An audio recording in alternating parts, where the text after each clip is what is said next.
नमस्कार, मेरा अभिवादन स्वीकार करें। आज फिर मैं अपने जिज्ञासा के लिए डॉक्टर शुक्ला के पास हूँ और मैं चाहूँगी कि वो मेरे कुछ प्रश्नों का उत्तर दें।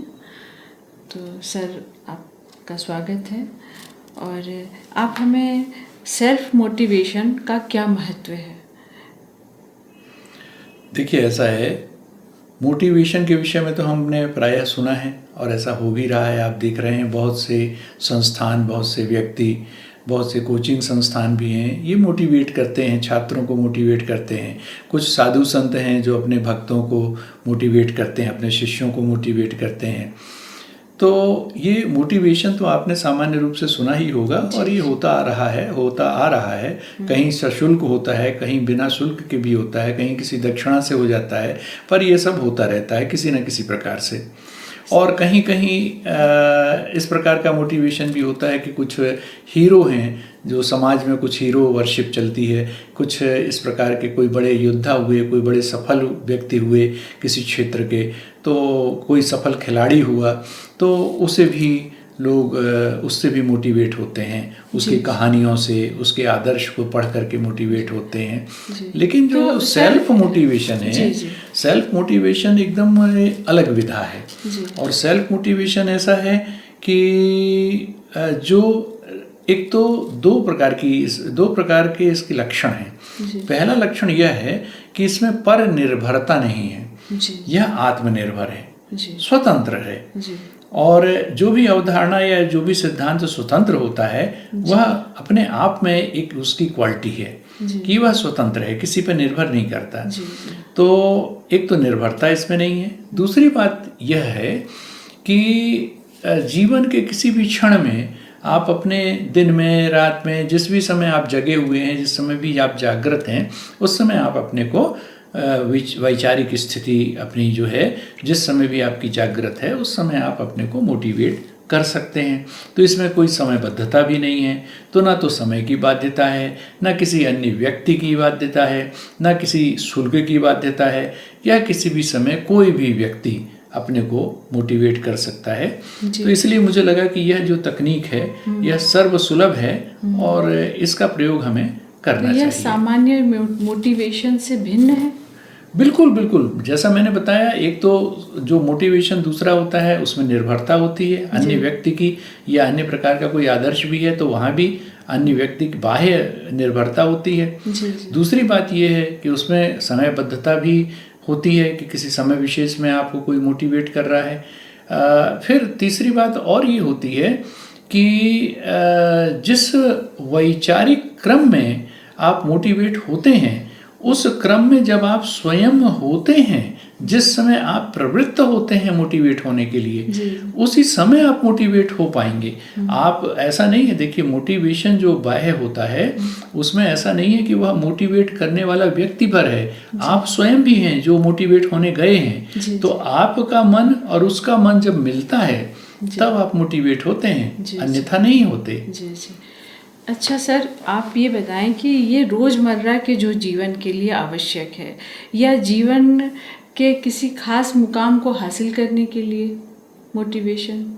देखिए, ऐसा है कि रोज़मर्रा जो मोटिवेशन आपने अभी सुना है या जो हो रहा है, वह जो बाह्य मोटिवेशन होता है, बाह्य रूप से जब आपको संप्रेरित किया जाता है, तो वह सामान्य तौर पर किसी प्रतियोगिता परीक्षा में सफलता के लिए, अथवा जीवन में कोई करियर में कोई मुकाम हासिल करने के लिए किया जाता है। या कोई साधु अगर आपको मोटिवेट करता है तो या तो किसी मोक्ष की स्थिति के लिए, या भक्ति की किसी विशेष स्थिति के लिए, या किसी आध्यात्मिक उत्कर्ष की स्थिति विशेष के लिए आपको मोटिवेट करता है। तो वहाँ तो ऐसा है। लेकिन जो सेल्फ मोटिवेशन है, तो सेल्फ मोटिवेशन जो होता है वह रोज़मर्रा के जीवन के लिए भी उपयोगी है, और उस मुकाम को हासिल करने के लिए जिसके लिए बाह्य मोटिवेशन होता है, उसके लिए भी सेल्फ मोटिवेशन उपयोगी है। क्यों? कारण क्या है? देखिए, सबसे पहले मैं आपको यह स्पष्ट करना चाहूँगा कि किसी भी अवधारणा को या सिद्धांत को समझने के लिए सामान्य से सामान्य शब्द और सामान्य से सामान्य अवधारणा का विश्लेषण जरूरी होता है। तो जब आप मोटिवेशन, जो बाह्य मोटिवेशन जिसे कहते हैं या सिर्फ मोटिवेशन कहते हैं, उसे आप विश्लेषित करेंगे तो आप यह पाएंगे कि उसके अंदर भी उस मोटिवेशन के सफल होने के पीछे भी सेल्फ मोटिवेशन ही कार्य करता है। क्योंकि जो व्यक्ति, किसी अन्य व्यक्ति ने आपको मोटिवेट करने के लिए कुछ कहा और आप मोटिवेट हुए या नहीं हुए, आप तभी होंगे जब आपके अंदर सेल्फ मोटिवेट होने की भावना उत्कट होगी। जिस समय आपके अंदर उत्कट भावना ये होगी कि हाँ मैं मोटिवेट होना चाहता हूँ, तभी आप मोटिवेट होंगे। जब आप ऐसा नहीं चाहते, जैसे कोई कक्षा है जिसमें 40 छात्र हैं और 40 छात्रों को कोई व्यक्ति मोटिवेट करने के लिए कोई कोचिंग का व्यक्ति या कोई प्रोफेसर या कोई अन्य सफल व्यक्ति है जो मोटिवेट करने का प्रयास कर रहा है, तो या कोई साधु है जो अपने शिष्यों को सैकड़ों शिष्यों को मोटिवेट करने का प्रयास कर रहा है, उसमें से कोई एक ही मोटिवेट होता है, कोई 2 ही मोटिवेट, कम मोटिवेट होते हैं, सभी तो नहीं होते। क्यों? सबके अंदर वैसी सेल्फ मोटिवेशन की भावना नहीं होती। जो अपने को मोटिवेट करने की, अपने को उत्प्रेरित करने की, अपने को जागृत करने की जो भावना है, वह हमारे अंदर जब तक नहीं आएगी, जो सेल्फ मोटिवेशन का ही नतीजा है, तब तक हम बाह्य रूप से मोटिवेशन किए जाने वाले प्रयास के बावजूद मोटिवेट नहीं होंगे। सेल्फ मोटिवेशन में बाधक तत्व क्या है? देखिए, मोटिवेशन में, सेल्फ मोटिवेशन में आप शायद पूछ रहे हैं, सेल्फ मोटिवेशन में बाधक तत्व होते हैं। बाधक तत्व का जब हम वर्णन करेंगे तो सबसे पहले हम ये जानें कि जो सेल्फ मोटिवेशन है वह करिश्मा होता कहाँ है? जब हम सेल्फ अवेयर होते हैं, जब हम आत्म के प्रति जागृत होते हैं, तो 2 बातें हैं। एक तो आत्म की जो हमारी स्थिति है उसके प्रति जागृत हों, और आत्म को हमको किस आदर्श पे स्थापित करना है उस आदर्श के प्रति जागृत हों। तो हम अपने को अपनी आज की स्थिति से उस आदर्श की स्थिति में पहुंचाते हैं। जैसे मान लीजिए कि मैं क्रोध में हूँ और मेरे अंदर सेल्फ मोटिवेशन आया और मुझे लगा मुझे क्रोध में नहीं, शांति में होना चाहिए। तो मैं जो आज अभी क्रोध में हूँ, व्यग्र मानसिकता में हूँ, यह मेरी आज की स्थिति है। अगले क्षण की स्थिति क्या है कि मैं शांति की स्थिति में होऊंगा, जो मेरा आदर्श है। तो मैं उस आदर्श की स्थिति में अपने को मोटिवेट करके पहुंचा दूं। तो इसमें हो क्या रहा है? इसमें मेरा चित्त ही तो काम कर रहा है। चित्त के अंदर ही सब कुछ, मन के अंदर का ही तो खेल है। सब कुछ हाँ, चित्त के अंदर का ही तो खेल है। तो जब यह चित्त के अंदर का ही सारा खेल है, तो चित्त के जो विकार होते हैं वही मेरे लिए बाधक बन सकते हैं। इसमें अन्य कोई नहीं, बाह्य बाधा नहीं बन सकती। लेकिन चित्त के जो विकार कहे गए हैं, जिनका योग में भी परिचय दिया जाता है, जिसके विषय में सभी लोग जानते हैं, तो वो विभिन्न प्रकार के विकार मेरे लिए बाधक बन सकते हैं। लेकिन सेल्फ मोटिवेशन की भावना या सेल्फ अवेयरनेस की भावना जब मेरे अंदर तीव्रतम होगी, तो मैं उन विकारों को भी लांघ जाऊंगा। मेरी चेतना उन्हें भी अतिक्रमित कर जाएगी, उनके उस पार पहुंच जाएगी, शांति की स्थिति में पहुंच जाएगी, या उन विकार से विकारहीनता की स्थिति में स्वस्थ होने की स्थिति में पहुंच सकती है। इसलिए बाधक तत्व वही होते हैं, लेकिन वे कुछ क्षणों के लिए होते हैं, लंबे समय के लिए नहीं हो सकते। सेल्फ मोटिवेशन में नेचर या प्रकृति की कोई भूमिका संभव है क्या? बिल्कुल है। देखिए, जो इस विषय में तो कुछ दार्शनिक ऐसे हुए हैं, जे कृष्णमूर्ति को यदि आप देखेंगे, और भी कई दार्शनिक हुए हैं जिन्होंने इस तरह की बात की है।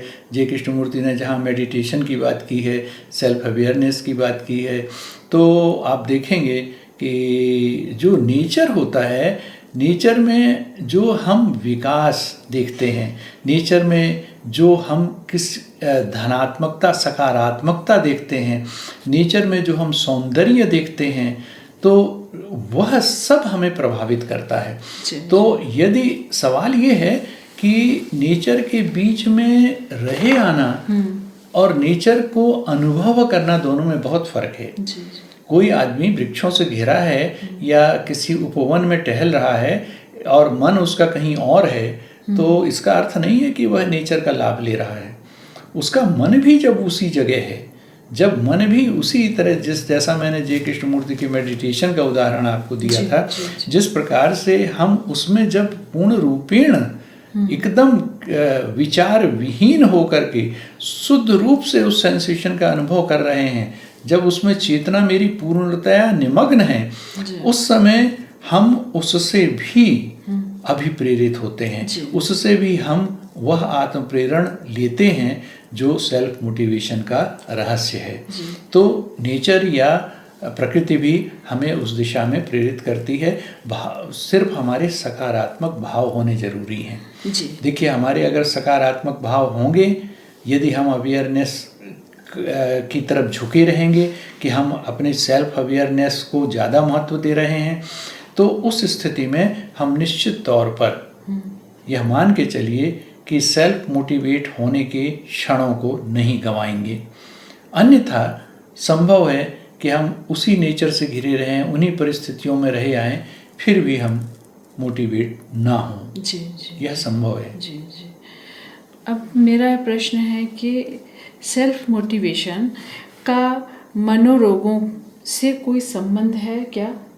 जैसे एंजाइटी, डिप्रेशन। जैसे क्या होता है कि अब उद्वेग है, मनोद्वेग होता है, जैसे एंजाइटी आप जैसे बोलते हैं, तनाव के कारण जो स्थिति बन जाती है, या नैराश्य की भावना आ जाती है जिसे डिप्रेशन बोलते हैं। तो यह सब आपकी जो सेल्फ अवेयरनेस होती है वह जब क्षीण पड़ जाती है तब ये स्थितियां आती हैं। जब वह सबल होती है तो ऐसी स्थितियां नहीं आती। तो निश्चित तौर पर सेल्फ मोटिवेशन का महत्व है। और यदि हम ऐसे रोगों से किसी तरह से ग्रस्त हो भी गए हैं, मान लीजिए ऐसी स्थिति है कि ये रोग हमको घिर चुके हैं, तो ऐसी स्थिति में भी हम सेल्फ मोटिवेशन का अगर सहारा लेंगे तो निश्चित तौर पर इन्हें हम अतिक्रमित कर सकते हैं और इन्हें सुधार सकते हैं, इनके पार जा सकते हैं। ये कोई बहुत ज़्यादा उद्योग की वस्तु नहीं है, बहुत ज़्यादा उद्यम इसमें नहीं करना पड़ेगा। मात्र हम इस पर विचार करें और विचार करके अपने को सकारात्मक विचारों की ओर प्रेरित करें, जो नकारात्मक विचार हैं उनसे मुक्त हों। और नकारात्मकता ही हमें उद्वेग और नैराश्य की ओर ले जाती है। तो हम जब पूर्णतया सकारात्मक हो जाएंगे, जब हम सब कुछ सुंदर देखने लगेंगे, जब हम सब कुछ धनात्मक देखने लगेंगे, जब हम सब कुछ शुभ देखने लगेंगे, तो हमारा संबंध इससे संबंधित जो नकारात्मक विचार हैं उनसे अलग हो जाएगा। और हमने जैसा पहले भी बोला था कि जो हमारी चित्त की स्थिति होती है वह दर्शाती है कि हम कितने सेल्फ मोटिवेशन के विषय बनने में सक्षम हैं। तो यह तभी हम संभव है जब हमारा चित्त इस प्रकार की स्थिति में आ जाए कि हम पूर्णतया सकारात्मकता की बात करें। और जहाँ पूर्ण सकारात्मकता आ जाती है तो वहाँ मान के चलिए कि उद्वेग और नैराश्य ये हमें नहीं घेरता। तो निश्चित तौर पर सेल्फ मोटिवेशन होने से ये जो छोटे मोटे मनोरोग हैं इनसे बड़े आराम से मुक्ति पाई जा सकती है। हाँ, कोई ऐसा कुछ रोग हो जिसका कुछ मेडिकल रीज़न हो, बहुत कुछ ऐसे कारण हो जो हमारे की पैतृक या जो हमारी ऐसी कुछ स्थिति हो जो हमारे कंट्रोल में ना हो, मेडिकल क्षेत्र की हो, तो उसके विषय में मैं नहीं जानता। लेकिन जहाँ तक नैराश्य और उद्वेग का सवाल है उसे तो बड़े आराम से दूर किया जा सकता है। जी, धन्यवाद सर। आपने सेल्फ मोटिवेशन पे काफ़ी कुछ सुझाव दिया और इस तरीके से हम अपने जीवन में चीज़ों को सकारात्मकता से अगर सोचेंगे तो सेल्फ मोटिवेशन मेरे लिए बहुत काम की चीज़ है जीवन में, और प्रतिदिन इसकी आवश्यकता आपको है और आप उसको अपने जीवन में उतारें। देखिए मैं आपसे निवेदन करूंगा कि जब हम प्रातः उठते हैं तो तब से लेकर के जब तक हम शैया पर शाम को नहीं चले जाते, तो जब तक हम सो नहीं जाते, तब तक जब तक हमारे अंदर अवेयरनेस है, जब तक हम जाग रहे हैं, तब तक हमारे अंदर सेल्फ मोटिवेट होने की स्थिति रहती है।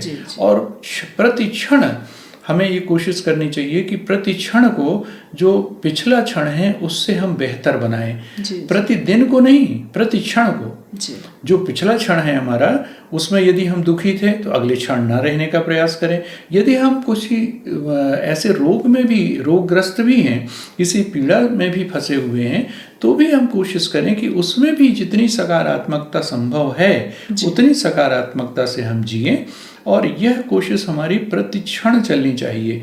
देखिए, जीवन को दिनों से मत मापिए, दिन को आप उसको क्षणों से मापिए कि प्रति क्षण हमारा, प्रति पल, अगला पल पिछले पल से बेहतर है, पिछला पल अगले पल से बेहतर नहीं हो पाया क्योंकि हम सेल्फ मोटिवेट नहीं थे। तो जब हम ऐसा सोचेंगे तो हमारी जो प्रगति का सूचकांक है वह इतना तेजी से बढ़ेगा कि जब आप सोचेंगे कि सुबह जब मैं उठा था तो मेरे विचार यह थे, और आज जब मैं सोने जा रहा हूँ तो मेरे विचारों की स्थिति यह है, या मेरी भावनाओं की स्थिति यह है, मेरी भाव की स्थिति, भावनात्मक जो स्थिति है मन की, वह यहाँ पहुँच गई।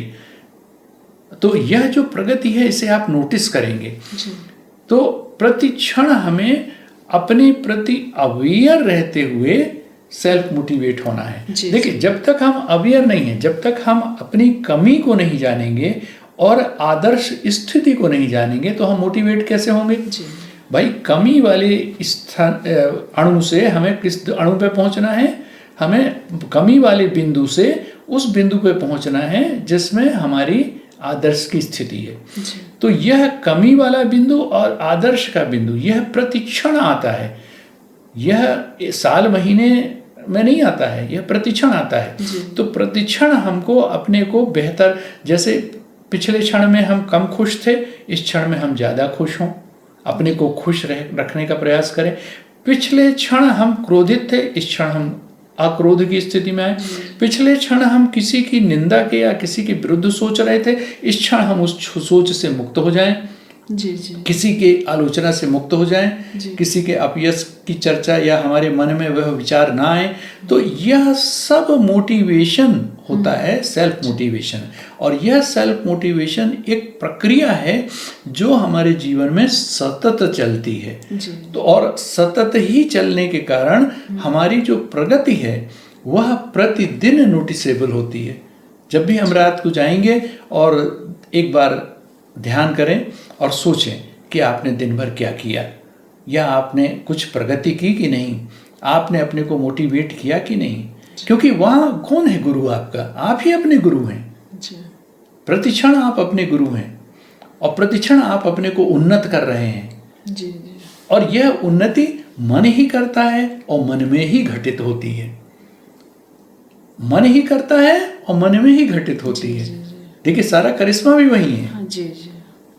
और अगर हम दुखी होते हैं, यदि हम निषेधात्मक या नकारात्मक विचारों से ग्रस्त होते हैं, चिंताग्रस्त हो जाते हैं, उद्वेग और नैराश्य से ग्रस्त हो जाते हैं, तो वह भी हमारा मन ही होता है, वह भी हमारा चित्त ही होता है। तो चित्त की वही गति होनी है। तो वह गति ना हो पाए, इसलिए हम प्रतिक्षण अपने को प्रेरित करते रहें, आत्म प्रेरित। वो जो कहते हैं ना, आत्म का दीपक स्वयं बनना, तो वो दीपक हमको लगातार बनना है। स्वयं को लगातार अपने अंधेरे और प्रकाश को देखना है, और अंधेरे से प्रकाश में, अंधेरे से प्रकाश में हमको लगातार अंधेरे से प्रकाश की ओर प्रतिक्षण बढ़ना है। और यह बिना किसी सहारे के हम स्वयं कर सकते हैं। यह है सेल्फ मोटिवेशन। आपने आत्म दीपो भाव दीपक को किस तरीके से सेल्फ मोटिवेशन से जोड़कर बताया, और बाकी बहुत सी चीज़ें आपने ऐसी बताई जिससे जीवन में अगर उतारें तो आपको अच्छा लगेगा और खुशी महसूस होगी, और आप खुद को मोटिवेट करते रहेंगे। धन्यवाद।